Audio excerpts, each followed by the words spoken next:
So I think the reason we're getting such a response around the world globally is because it's so much heart energy, and we're so used to now all the spin, all the lies in the world being told primarily by our media and our politicians, and people are sick of it. So when they hear truth and the transmission of truth, they love it. We love it. Our bodies melt when we hear truth. And I think that is what's affecting everyone so hugely with our film around the world. It's not very often you get to hear people talking straight to your soul. You receive it through the screen, straight to your soul. And it's that heart vibration. So it's beautiful. And everything in the film has been done with the heart vibration. So I'm not sure if I should say we haven't signed a single contract, but it's true. All the money raised has been through the heart. People who wanted to see the film make it to the screen, and it's been from the heart, donated from the heart. And that's amazing. It's absolutely amazing. And I love the fact that we can say that and your viewers hear it, because you can use that premise for anything. We don't need to have lawyers and contracts, and we can do things from the heart. Anything, a community, a book, a film. It's great. Yeah. Trust in the integrity. Yes, that's the world I'd like to live in. That is the world that we'd all like to live in more. Trust and integrity, and that internal compass that just knows what is true. Very good. Thank you. Thank you. And now, the energies are such that we have completed the major cycles. We have completed the experiences that we originally intended to experience. Now we come to the time of remembering and awakening.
Now the ones who have been the elders and the indigenous,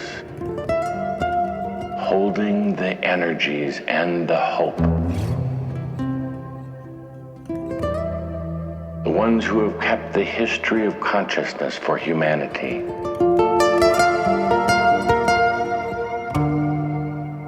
They ring the bells. They beat the drums. They sing the chants. They sound the horns.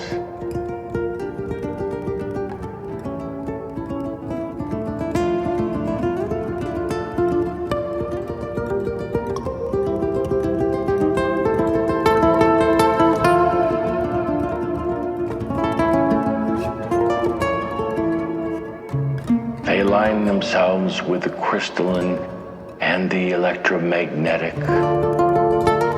and the light energies of Earth itself, sounding the call. is now. Here on Earth. Hello, welcome into Chi Time. What an amazing track we've just started off with on this episode. We have the time of the sixth sun is in the house, it's in our hearts, and I have the producer, director, and executive producer with me. So we've got Nikki Williams and Theo van Dort with us, and so much more. We've just had a moment in silence together, and it just feels like we are here on behalf of all the ancestors, all the beings, all the light beings, all the star beings. Oh my goodness, it's a very full show. So we are here to help promote The Time of the Sixth Sun, because it's a phenomenal film and documentary series that you do not want to miss. It is so rich and valuable, and I really feel that if as many people as possible could watch this, then it's going to definitely help to birth the new age, the new Earth. It is actually happening, isn't it? So without further ado, let's get them on the screen. Theo and Nikki, welcome. Hello, thank you so much for having us. Hi. So it's a total honor and a thrill. You know, back in April, when you first launched the film and the docuseries, I was just bowled over by the quality and the consistency and the variety of people that you've got involved. I mean, I almost don't know where to start asking you, but I might start at the beginning and say, how did this start? Where did this film, how did it birth through you? What's the story there? I was first, back in 2004, I was inspired by the film One Giant Leap, made by Jamie Catto and Duncan Bridgeman. And I had just returned from a tour filming a band in Ireland, and I had started making the film. I wanted to give a platform to elders and bring some wisdom through. So there was some mentoring for our young ones, really.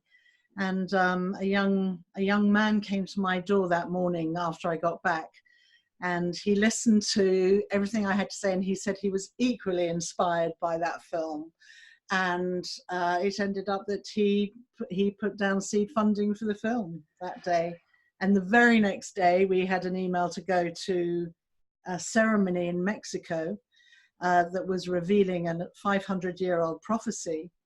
And so I rang him and said, are you prepared to put your money where your mouth is? In the nicest possible way. And 2 weeks later, we were in Mexico filming our first ceremony. So, yeah. Wow. So you knew that this needed to happen. It came through you through inspiration, and then other people getting involved going, yeah, I'll help you do that, and I'll help you do that. Synchronicities were amazing. Yes. Yeah. So you began filming, because it's been quite a long project, hasn't it, this one? 11 years, actually. 11 years. But, you know, so you were filming in different cultures around the world, different ways, and you obviously had an idea as to who you wanted to film, or was that all synchronistic as well? Yeah, it was synchronistic. I mean, if I read about someone and then 2 days later someone would mention their name and I'd hear about them a third time, I'd go, that is something I need to take note of, and invite them to speak in the film. So I didn't really have a list. I had some ideas, but I didn't have a list. Okay. In fact, I didn't have a list. I didn't have a distribution deal. I barely had funding, but somehow it roller coasted its way into 2019, and here we are. Wow, what a story! And Theo, when did you get on board then? Sure. I got aboard in early 2017. I met Nikki Luna through my wife's connection, actually, and we started talking, and then I ended up becoming her sound healing apprentice for a little bit, and then I found out about the film, and I said, how are you going to release this online? And she said, well, I'm going to go to the film festivals, distribution, that sort of thing. And I said, well, there's a new way. There's a way that you can actually release the content online. I said, you give it all away for free, and then so everybody gets access to it. And I said, and then those that at the end decide that they really want to support you, then they have an opportunity to purchase should they choose to. And then we, about 2 weeks later, we got an email through that there was some guys in the US teaching this model. And so we went and did their course, and we've followed their model, and we've tweaked it a little bit to make it more our own. And yeah, that was how we launched in April or May of this year, 2019. And it was supposed to be quite a small launch. We had a very small marketing budget. It just went viral once people started to watch the content over the 10 days. I mean, our email list grew by 77%, from 43,000 to 77,000, 75,000 people without us running an ad. It was just literally social sharing. It was incredible. Yeah. And this time is even crazier. Yeah, it really is at the moment. So instead of going viral, yeah. Instead of going viral, I think it's going spiral, isn't it? It really is. Yeah. Yeah. There's so many people out there that are just ready to tell their friends that they've been waiting since April and May to watch again. And now it's available. You know, people are just going, yeah, go watch this film, go watch this documentary series. Give us some stats about the last 24 hours or 48 hours. Yeah, well, in April, May, when we were running some adverts, we never hit 1,000 people opting in a day. I know you say it doesn't, but considering we grew the list the size we did, that was okay. And in the last 24 hours, we've had 4,500 people opt in 24 hours. It's literally, it's amazing. It's going global. So what does that tell us? Yeah. It's time. It's time for the time of the sixth sun. Oh, why is it called that? Why have you called it that? Let's explain to listeners and viewers. Well, for the Aztecs and partially for the Mayans, there was a 26,000 year precessional cycle that goes around, and that completed in 2012. And that 26,000 year cycle has 5 suns, according to the Aztecs, each of them lasting 5,200 years, approximately, because it's about 5,120 something. And so this coming into a whole new precessional cycle now, we're moving into the time of the 6th sun, so hence the name. So it kind of, and hearing it, it's like, it piques your interest. Like, what is this time we're moving into? And it's this whole combination of changes that are going on the earth at the moment, and we've clearly put up our hands to be here at this time to do what we can while we're here. And this sort of collaboration across the tribes, across the cultures, is really what the film, I feel, one of the things that the film is showing us, that what we have in common, we have far more in common with one another than we don't. Which is what One Giant Leap was about. Yes, exactly what it was about, in fact. Yeah. So what I love at the beginning here, I love so much, I'm going to fess up to being a bit of a swot. Okay, back in April, I was watching this. I was still a house sitter. I was on the move, and I knew that you were on these certain dates. And it was like, I really don't want to miss this. And so I was watching up in this bedroom in the middle of Frome, I think I was, and I had my little sparkly book with me. Woohoo! I like it. And I just thought, I'm just going to jot down a few things, because I think Polly Higgins was on. I think she'd just passed, and I just thought it was really poignant that she was part of this, and that her legacy is so very real. Polly Higgins being the ecocide lawyer, who was determined to leave a legacy, and that she's in the film too, which is just amazing. And then, you know, I'm thinking there's so much richness. I don't want to miss this information. It's almost like it needs to be taught in schools. Like, people need to know this stuff, because this is real. You've got behind the scenes into the truth behind all the rubbish. And you start off with that lovely phrase, the fruit of the rose planted in consciousness long before you came to earth is a reminder that when the time was right, that you would awaken. So it actually goes, that which you planted in your own consciousness, so that when you awaken. So yeah, thank you for correcting me there, Nikki. I do appreciate that. But that as an image really it rippled all the way down into my heart, in that, like, yes, I know that's what this is all about now, is that this responsibility to awaken yourself is part of the awakening consciousness in the world, because it's as each individual turns on and then has these sort of conscious conversations with one another, and recognizing that light within, being the light of truth. and no messing around that. It's like, absolutely not. And it's that strength and power. So that is your beginning line. That's how the film opens out. And did that come through Tobias? It's in just 5 minutes. Yes, it comes through. It is Tobias who originally quoted that. Yeah. So our narrator, just for the viewers who aren't aware, I was originally looking for an actor who would play the part or do the voiceover for the voice of the collective consciousness. And right at the last minute, I thought, why would I do that? I was thinking about Ben Kingsley, possibly, and thought, why would I do that? And shouldn't I go and get the real thing? So I travelled to Colorado, and Jeffrey Hoppe, who's a beautiful, beautiful, amazing teacher and friend, he went into trance, and Tobias came through, and we said, we've got these people speaking, and these are the topics they're covering.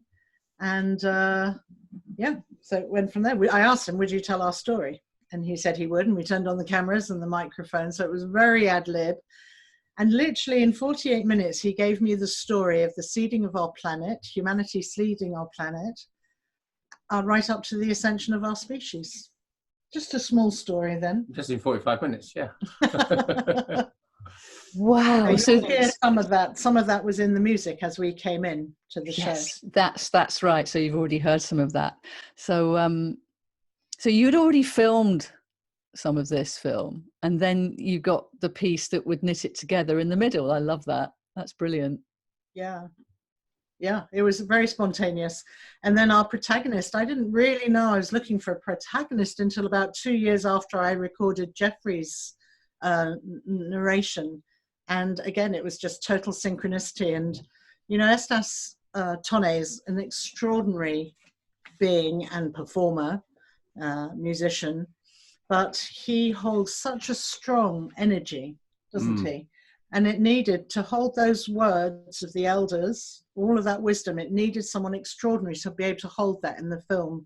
And I think Estas does. Yeah. And when Nikki met him, it was, 8 years ago? Yeah. And, you know, Estas was actually still a traveling troubadour. Now, obviously, in the last 8 years, his career has just gone absolutely incredibly. And we went to see him in London at the Troxy in November last year, wasn't it? Yeah. You know, just, you know, thousands of people there watching his performances. And one of his videos on YouTube's had 68 million views or so.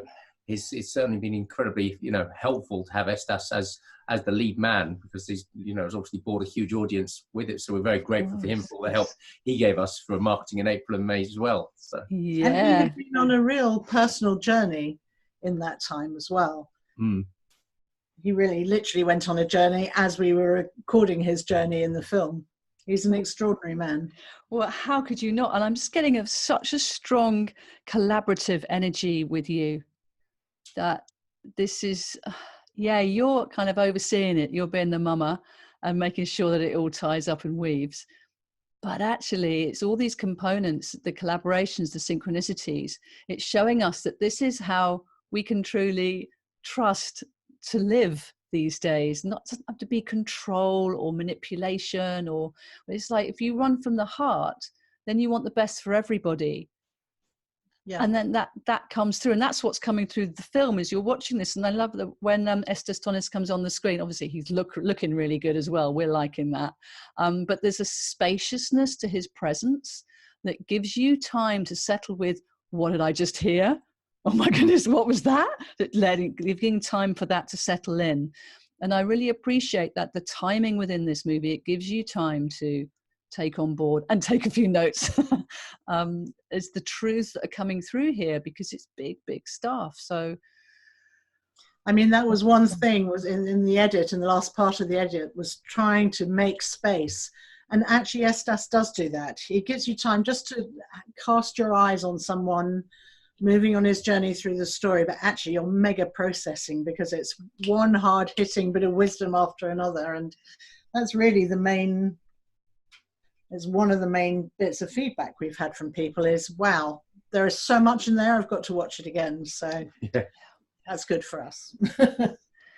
Well, it is. It's showing that the qualities, the richness in there. I keep saying these words, but it is so true. And that you do need this repetition. You can't be expected to remember everything at once. But it's not just that, whether you remember it or not. The repetition helps to build the new neural pathway. So you need the repeat. You need to hear things again, maybe in a slightly different context, or on a different day, and you hear the same story come through again, and it will resonate in a different kind of way. The spiral, it will go around the spiral. And I'm so happy you brought that up, because in the package, I'll show the package that we do a digital package and a physical package, which we've put together, but it is exactly that. It is, it's an echo of the film. So we've taken 9 DVDs, which is the film and the docuseries, all the extended interviews, yes, and the double album, which you've heard going in and out, mm-hmm. and a book. And a book. But this is also a podcast, so the listeners can't see they can't. What we're showing. But so we're showing you a book and some DVDs and a CD, and yeah. It's just a really nice way for people to be able to carry on watching the film afterwards. I mean, I must have seen the film now, I think 17 or 18 times, and it's quite incredible that I don't think there's many other films I could, and I'm not just saying that because Nikki's sitting next to me. There's not that many films I could watch 17 or 18 times. I've tried it with my children, with DreamWorks cartoons, and after a while you go, I've really had enough of this. But you do not actually get that with this. And every time you listen to it, or every time you watch it, you hear something else, and it's just like those aha moments just go off and off and off. And I've now got the docu-series because it's not just the movie; it's the 8-part docu-series as well. I've got the MP3s of those in my car, so I've been listening to those every day, getting myself ready for the launch, so that when Koala, who's our amazing Native American medicine man from the Havasupai Pai tribe, when he comes, I was say, where is he? I'm expecting him to come up from behind the sofa in a minute. Yeah. No, not yet. But when I've been listening to that because I'm just like, I really want to embed the information so that when Koala comes, we've got loads to talk about and questions to ask and things. Yeah. But what you were saying about the neural pathways, that's absolutely spot on. So you can be in your car listening to the album and you hear these voices and some of the speakers talking, and it's like, oh, I remember that bit. It's an echo. It's just an echo of the film. Yeah. Or that you're looking at the book and it's got beautiful photos from our shoots, and then, little wisdom awakening quotes, same. So echoes, all echoes of the film. Yep. Absolutely. So you've got so many people in this film as well. I mean, who can we give a little, I mentioned Polly Higgins, you've got Junvalo Melchizedek and Artie Looking Hawk. I thought that was such a great name. Love that name. And Dan Schreiber and Charles Eisenstein, a bit of Sunny Green in there too, I think. And Desmond Tutu, why not? And David Icke, of course. And then Tom Kenyon. Wow. And Pat McCabe, and there's loads of people in there. I mean, goodness, you were flipping busy. And Sadhguru, I think. Sadhguru. He's got an amazing wisdom in there. So they're all people who actually, I suppose, were part of my teaching and my growing up spiritually, really. All the people I came across or would listen to. That really is how my list grew. And then I would be invited to attend a gathering with my cameras, and then we'd meet more people, but it was all very spontaneous in that way. Whoever's in it was meant to be in it. And it is, you're right, it's a lovely mix, because I didn't want to go for people who are super well known because they're super well known or they're top A-listers in the spiritual world. I wanted, some really ordinary people. I think one of my favorite people is Raoul, who's this Lakota, he's just beautiful. He's a Lakota, what do you call it? Sweat lodge holder or sweat lodge keeper. But in the middle of LA, he does urban sweats, and he is just such a simple man. It's so profound when he opens his mouth. Very simple. Yeah, he's great. Oh, I love all this. It's so brilliant. And there's that overarching sense that the tribes are gathering. I think it's mentioned, is it, that when all tribes, all races and creeds and colour gather together, the rainbow tribe is gathering to protect the environment, to respect the environment. And it is happening. And I know that we're all different cultures and all of that, but there's this common denominator of the respect for the earth, which I think is absolutely behind everything that is going on now. It's our mother. Yeah. And we know that the earth is going to survive anyway. She doesn't need us here. But whether humanity can survive on the earth, that's the big question. It comes from the respecting of ourselves as being children of the earth. And that then can get mirrored and reflected. There's quite a lot of internal, external that you mentioned in the film, that the reflections on the internal world and the chaos that we find within is reflected externally. So when we look outside of us into all the problems and we get overwhelmed, what can I do? Well, hang on, let's just have a look at what I can do for me. Absolutely. Absolutely. And I think also there's some comments that I've had from friends that have watched the film was they always knew they had an alter ego, but they didn't necessarily know it was called your shadow side. And it's like, because a lot of us hide from that, don't we? Nobody likes to show the bad side of their personality, but unfortunately we all have one. And that's part of the learning. It's part of the light, it's part of the dark. And I think it was just a very nice, gentle way to introduce people to the fact that there is this shadow side. And actually, as Caroline Carey says in the film, there's gold in the darkness. And the moment you start to investigate that and to go into that side of you, it's incredibly illuminating as to, oh, that's why I do that. Oh, that's why that comes up. Well, that's why that person triggers me. It's actually my stuff. I've just got a mirror in front of me. And Tobias has a lovely piece he quotes on that, where he says that your shadow, that thing that you push everything onto and you don't want to own, he said, is actually our divinity. Our shadows are divinity. And I thought, wow, that is just, that's so true. Oh, it brings us back a bit to Jamie Catto again, because he has a workshop called Transforming Shadows, and he sort of says that your triggers are your best friends. Whoever triggers you, you thank them hugely, because you would not have looked at that unless somebody had triggered it for you. Yeah. So it is not necessarily that easy in the moment, I've got to be honest. But no, that's true. Like, how do you? Much easier to have a cup of tea. Have you got a cup of tea there? Cup of tea, cup of tea. Let me go distract myself. Yeah, totally. I've got a cup of peace tea. What have you got? You got some tea? I'd love to say love tea, but actually it's a cup of builders and honey. Builders and honey. That sounds like an interesting mix. Good. So one of the topics that came through big time was this sustainability angle. I think it's Pat McCabe that says that sustainability is the highest science on the earth at the moment. And do you feel that this is the area that the youngsters would do well to be studying, sustainability and being able to live alongside nature a lot more promisingly? Of course. Yeah. Of course, to your question. And the kids, we didn't interview really that many kids because it didn't happen. It wasn't that I didn't go looking for kids, but it's quite hard to find children who are really confident to speak on camera and that they carry that transmission. Yeah. So that's something for the future for us that we're actually looking at. But well, you're a dad. I wonder, Clara, actually, whether it goes back and even a stage further than that. I think the problem is so many kids are actually disassociated with nature. They're disassociated with the forest. They're disassociated with, lots of kids don't even know where vegetables come from. I think they come from the supermarket, and it's before I think we can get them interested in sustainability, we've got to get them back into nature. I mean, I saw a report this week that says every child should spend 4 to 6 hours outside learning. And, that's a gift to children. And it used to be a complete norm, but now it's not. How many kids in inner city schools never even get to go outside? They may not even have any grass on their playground, living in these concrete jungles. Mm-hmm. I think that the beginning of sustainability is to get kids back to nature, because unless they've ever had any involvement with nature, why are they going to want to protect it?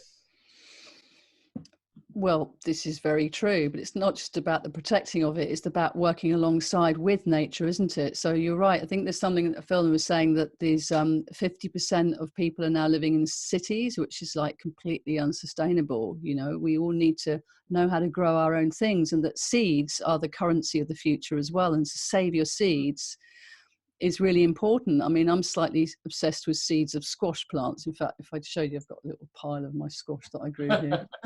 Show you, like, there they are, look, just in the corner there. Oh, there they are.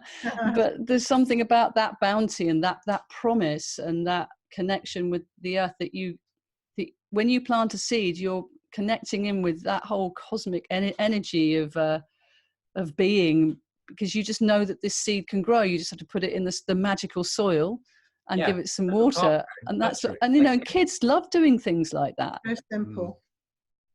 It is simple, isn't it? But it needs to be shown them, I guess, as something. I interviewed a forager recently, and he was saying that to get the kids outside, when you go foraging, it's like they're going on treasure hunts. And I thought that was a lovely way of describing what you can do so you get them away from all their devices and sweets and stuff, and bring them back into like the joy of nature. And so there's a job on there, isn't there? There is a job on there. You know, totally. I've got 2 boys, and my eldest is pretty much he's unschoolable. I mean, we've tried multiple different places. He just does not fit in a box. He's a young entrepreneur in the making, and he does now forest school 3 days a week, and he has his but it's amazing. We go on walks, and he teaches me so much stuff that I just had no idea about, and it's absolutely fascinating. And to see how he converses with other adults, because he's not been put into that conditioning box. My youngest is, because he's thriving in that environment. So it's not that I'm anti it. It's just the fact that he, it's horses for courses. It's whichever educational mode fits your children is it's important to follow if you have the opportunity. Well, quite. But it's also the diversity of different peoples here. I mean, all these sort of spectrum like diagnoses. It's like, hang on a minute, we're all different. We're all unique expressions of the one. As you said earlier, we all have much more in common, but we also have our unique gifts, and one size does not fit all, and it's not supposed to. But we do need to find a way of working alongside one another and living alongside one another in respect and tolerance and interest, curiosity. And that's something that comes through the film as well. It covers so many topics. It's so broad. It really is. I mean, that was quite difficult to have so many speakers and so many topics in there. But it all found its right place, actually. Yeah, it did. And it was always 108 minutes long. Always. No matter what we put in, what we cut out. I'd take things out. I'd be told to cut it down, it's too long. And then we need to put, oh God, we haven't put that in. And it would always come back to 108 minutes or thereabouts. How magical is that? So how on earth did you decide which bits of what were going where? Was that another sort of spontaneous go with the flow of that, really getting to know the interviews and what? Can I answer this? Yes, of course you can. Okay. This lady's a magician. The thought of even having to do it would just put me into such complete and utter overwhelm. I wouldn't even begin. But today, to have 1,000 hours of footage and then to take the very best bits of it and then to know how to cut it and what order to put it in to create what you've created, you're a magician. That's it. We did have time. We didn't have a lot of time to do that. I think you're absolutely right. It's really knowing your material and logging it. So when it's logged, I can really still go to our library at any time if Theo wants a shot of this or someone saying that, and I can pretty much get my hands on it pretty quickly. So that's discipline. Huge amount of discipline to take to log all of that content. Wow. I'm very much Moon in Virgo, and I spent about a good 12 years as a camera assistant in the proper film industry in feature films, but it teaches you to be meticulous, and I think that's always stayed with me. Yeah, and it's enabled you to bring through your magic. You've got that backup. You know that it's all logged, so you've got, and also you know it inside out. So, how has this film changed your life, Nikki?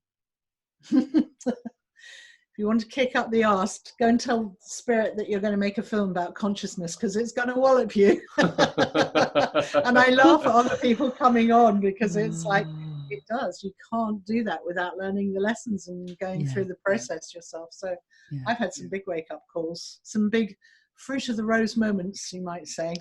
Right. So I had before I met Theo, I was going to release the film about 5 years ago. Thank God I didn't.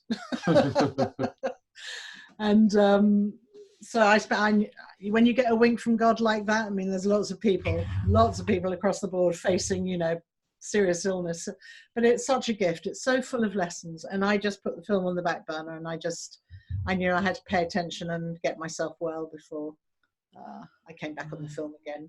And then I met this one, this angel. So it all happened in divine timing. So you started it off, it took you on a real journey, which is why it's taken you many years, but it's trusting that, isn't it? And to anyone out there that's got a project burning that's maybe gone on the back burner, it's like, don't lose hope, get back to it. It's still part of you. It will still wants to birth through you. And you're, you know, living proof that this is entirely possible. But not just that, it's a phenomenal set. So you've got this film that's 108 minutes long, and but then from that, because you had so many interviews, it was like, well, we need to put out the documentaries as well. So is that how that happened, that you just knew that you needed to put out more? No, that came really from after we started training with these guys out in LA, these three amazing documentary makers who taught us this format for distribution. How did that happen? Well, I said to Nick, how much footage have you got? She said, well, about 1,000 hours. And I said, could we chop it into something that's, you know, consistent over 8 episodes? Could we go deep dive into the topics of the film? He said, well, we could probably go quite deep dive, but there's loads of other stuff that I never got to put into the film, which is why we've got ancient and future technologies, as for example, for one, where we're talking from the Baghdad battery 2,500 years ago that they found in Iraq, through to pulling energy out the quantum vacuum now, and healing the ancestral wounds, and the grandmothers speak and the grandfathers speak. I mean, I was listening to the grandfathers speak this morning and hearing Mac McCartney explaining why me being half Dutch, half English, went and did what we did around the world with colonization. And why actually most of it came because the Romans came and decimated all the English tribes in the first place. And, you know, and the ancestral wounds that came from that, from those entire tribes being wiped out, and then the Roman occupation and the Norman, and then the Saxon conquests. And you think, you know, this DNA gets passed on and on and on. Why are we still warmongering today? And why did we go and do those terrible things to the indigenous populations all around the world? Well, actually, there's no excuse, but you think, well, at least now I understand why this is happening. And maybe it's going to give us the tools that we can finally make it stop. I really love that piece because it's always been like we are the perpetrators, and we are. Our forefathers were the perpetrators of so much damage around the world. But we actually also were the victims of that, which is what Mac McCartney brings through. And I really like that because actually we all carry a wound. It's a universal wound, however it shows up. We all carry a wound. Yeah, healing the ancestral wounds. And then, and I think when we asked people after the last, showing of over the 10 days, you know, what were the documentaries that hit you the hardest? And it was, well, not hardest, wrong word, but, you know, that were the most valuable to watch. It was healing the ancestral wounds and the grandmothers speak. And I tell you what, the other one is the last one. It's the 8th one, which is where Jeffrey Hoppe actually he gets interviewed about what it's like to be a trance channel, and to hear him as Jeffrey, and then to hear him channeling Tobias, and then to hear him channeling Adama Saint-Germain, and hearing, as you said, you know, 3 such different personalities coming out of one mouth. It's just like, wow. One man, 3 voices. Yeah. Yeah. No, I really love that. That's amazing. Actually, you know, we again, friends of mine have said, wow, you know, the movie was great, but the documentary series, that's where the real, you know, the gold is in all those longer interviews. To be honest, I'm really surprised as well, because I thought there's talking heads all over the internet. Who wants to watch talking heads? But people do. In fact, you're not hearing enough in the film, almost, in a way, and you just want to deep dive into a subject. No one wants to sit there and have to go through, you know, YouTube video after YouTube video after YouTube video. You've done all the hard work. You've collated it all together, and over 10 hours, you know, 11 hours, people can actually just sit and absorb it all in one go without having to do any of that digging. I have to say, at that point, I do have to bring in Ben Cole, who is the amazing Ben Cole, who actually did the cinematography for One Giant Leap and What About Me. So a big rah-rah out to him, because his editing was incredible. Yeah, and we spent a long time editing and diving into various bits of material. So he really supported me on this journey. Well, and everyone else. That's Everyone, absolutely. Our credits are almost 4.5 minutes long. Yeah. There's that many people been involved for 14 years. Yes. Quite incredible. And the translators now we've had to add, because we've had it translated into 18 different languages, not just the movie but the entire docuseries. Because last time we'd only had the movie translated, well, only into 16 languages, but we didn't have the time or the budget to get the docuseries done. But over this time period we've had between April and May, so now it's translated into 22 languages for the movie. Yeah, that's amazing, isn't it? Yeah, so exciting. yeah. It's really exciting. Yeah, Spirit did tell us to do that, and I think that's why we're getting so many more sign-ups every day. So to do the re-release, was it always planned to do a re-release, or did you just try? I know, sorry, is it always a silly question? Of course, it wasn't. We'll see how it goes, and then we did treat it as like an initial launch where okay. Systems worked, and lots of stuff.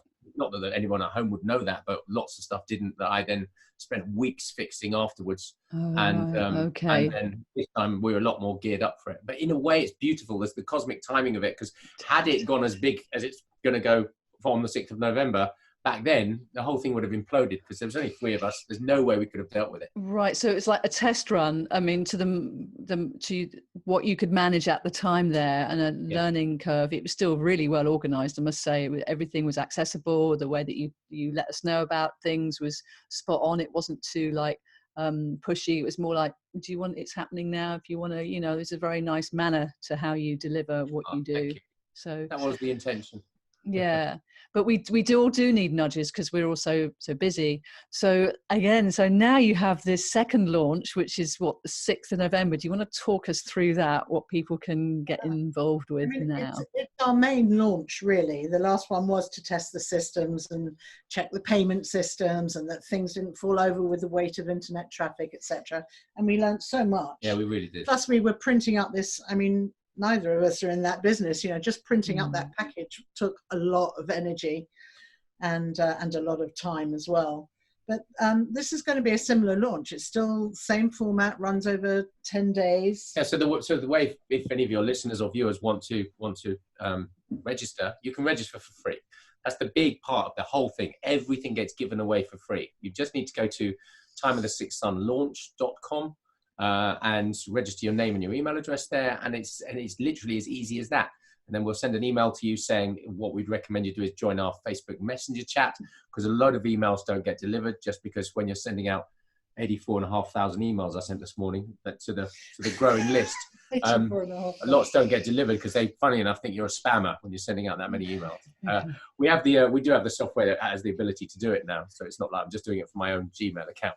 But so that goes out, and then come about the 4th of November, we'll say to you 48 hours to go.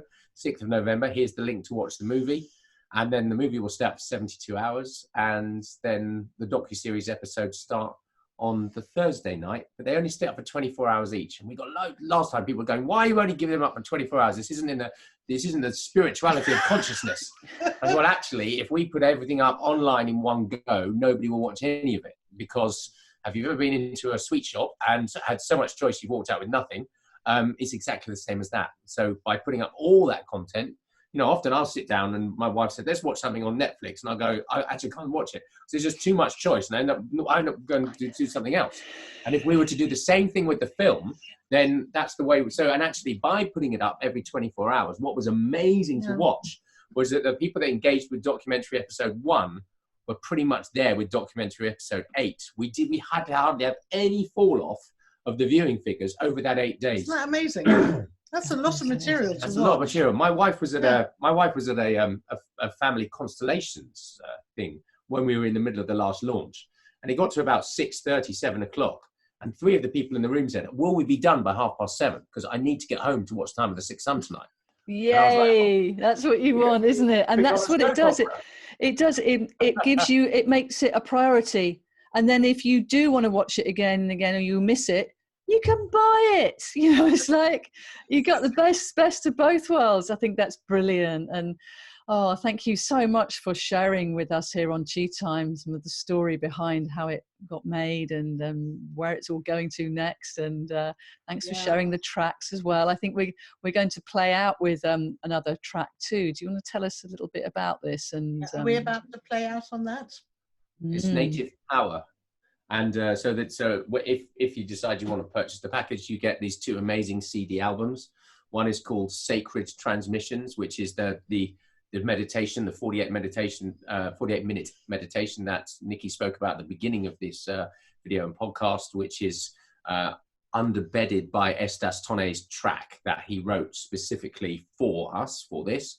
And that's the only place you can get it in the world is through that pack. And then the other one is Sonic Transmissions, which is the 16 or 15 key tracks from the film, but that have been overlaid with the key speaker quotes. And again, when you listen to that, it's just that echo of, oh, I remember that bit, and oh, I remember that bit. And so we're going to play you out with track 6 from that CD, which is Native Power. Yeah, composed by Charlie Roscoe. Yeah. Yeah. Oh, thank you so much, Nikki and Theo, from the time of the Sixth Sense of being part of Chi Time.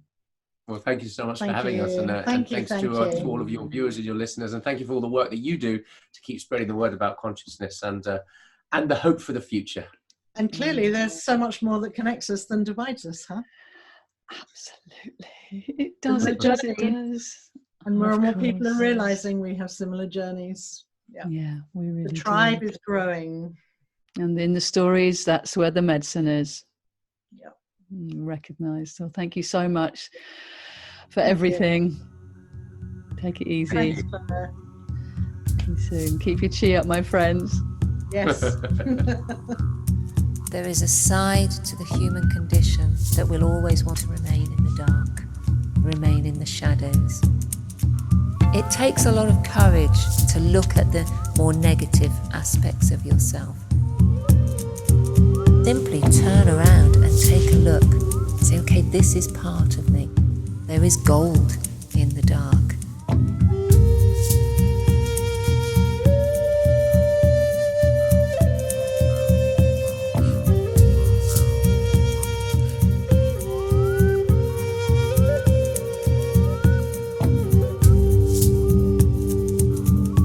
What if you allowed yourself to connect back to your shadow, into your divine, to be here on earth as a fully conscious, trusting, and aware angel?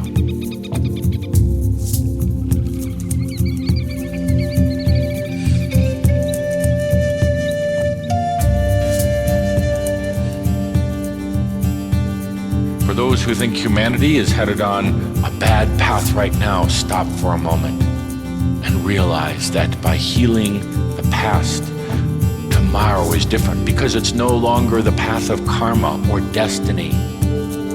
It becomes the path of choice and imagination.